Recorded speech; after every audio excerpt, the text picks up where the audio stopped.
কি? এখানে আসছো কেন তুমি? তুমি তোমার বাবার বাসায় আসছো, এটা আমার বলবো না? আমি কোথায় যাচ্ছি না যাচ্ছি সেটা তোমাকে আমার জানাই যেতে হবে? আমি আমার বাবার বাসায় আসছি, তোমাকে জানাই আসবো আমি? তুমি এখানে আসছো, তুমি ওইখানে থাকলে আমার তো ভালো হয়। তুমি বাসায় কেউ থাকে না, আমি মাঝে মধ্যে তোমার সাথে দেখা করতে পারি, এটা ভালো না? আমি তোমাকে বলছি তুমি আমার সাথে দেখা করো, আমি তো তোমাকে বলি নাই। কেন আসছো সেটা বলো। না, আমি তো তোমার সাথে দেখা করতে আসি নাই, আমি তো প্রেমও করতে আসি নাই। আমি আসছি সেদিন তোমার কাছ থেকে আমি 60 টাকা ধার নিয়েছিলাম সিএনজি ভাড়া বাবদ, ওই টাকাটা আমি দিতে আইছি, এই 60 টাকা। Thank you. এর আগে তো তুমি কয়েক লক্ষ বার আমার কাছ থেকে 60 টাকা ধার নিছো, সেগুলো কি হবে? সেগুলো কবে দিবা? ওগুলো আমি ভাঙা ভাঙা দিব। এই পর্যন্ত তুমি আমার কাছ থেকে যত টাকা নিছো তা যদি ভেঙে ভেঙে দাও, তোমার জীবনেও ঋণ শোধ হবে না, আমার পিছনে তুমি ছাড়বে না। আমার ঋণ তো শোধ করতে হবে, আমি তো তোমার কাছ থেকে একবারে লক্ষ লক্ষ টাকা নিই নাই, তাই না? ভাঙা ভাঙা নিচ্ছি, 60 টাকা 70 টাকা এরকমই, তো আমি ভাঙা ভাঙা দিব। তাছাড়া তুমি একটা কাজ করো, তুমি না আসলে প্রতিদিন 60 টাকা করে কাটা যাবে, এভাবে তুমি তোমার ঋণটা শোধ করো। এটা কি বললা তুমি?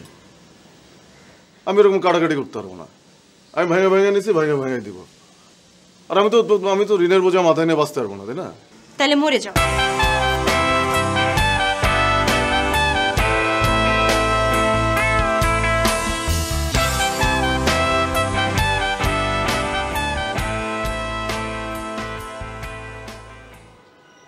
ওই, আপনি এখানে কি চান? আপনি ড্রয়িং রুমে বসতে পারেন না?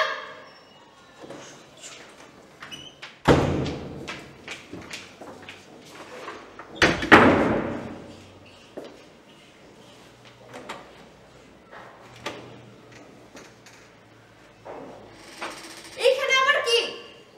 বের হন! বের হইতে বলছি আপনাকে। আপনি কি কানে শুনেন না? আশ্চর্য! বের হন!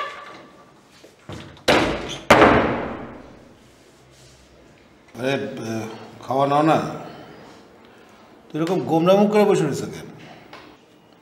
তোমার এই গোমরা মুখ দেখলে কারো কিরম লাগে তুমি জানো? একেবারে কুৎসিত লাগে, একদম বাজে লাগে। আরে বাবা একটু হাসো না। আচ্ছা, আল্লাহ কি তোমার মাথায় কোনো বুদ্ধি দেয় নাই? আল্লাহ আবার কি করলো? একটা ডাঙ্গর লোক রাখছো পাহারা দেওয়ার জন্য। আমি বাথরুমে যাই তাকায় থাকে, শুয়ে থাকি তাকায় থাকে, ড্রেস টেবিলে বসি তাকায় থাকে, আমি খাই তাকায় থাকে, আমি হাঁটি তাকায় থাকে। কি কি পাইছে কেন? আর তুমি আমার এই সিনেমা বানানোর কথা বললে আমারে বিয়ে করছো, এখন তো সিনেমা বানানোর কোনো খবর নাই। তাকায় থাকে না, ঠিক আছে, আমরা বলে দেবো না, ওই বাথরুমে ঢোকার আর বার হওয়ার সময় যেন না তাকায়, আর ঘুমানোর সময় যেন না তাকায়। আচ্ছা, তুমি এই লোকটাকে কেন রাখছো? ওর তো কোনো দরকার নাই, আমার তো কোনো কাজে আসতেছে না। না আরে বাবা, এর লোক মনে করতেছ কেন? এর তুমি ফার্নিচার মনে করো না। এই যে আসবাবপত্র, এই যে চেয়ার টেবিল, এই ফুলদানি, হ্যাঁ, ওরা ফার্নিচার মনে করো।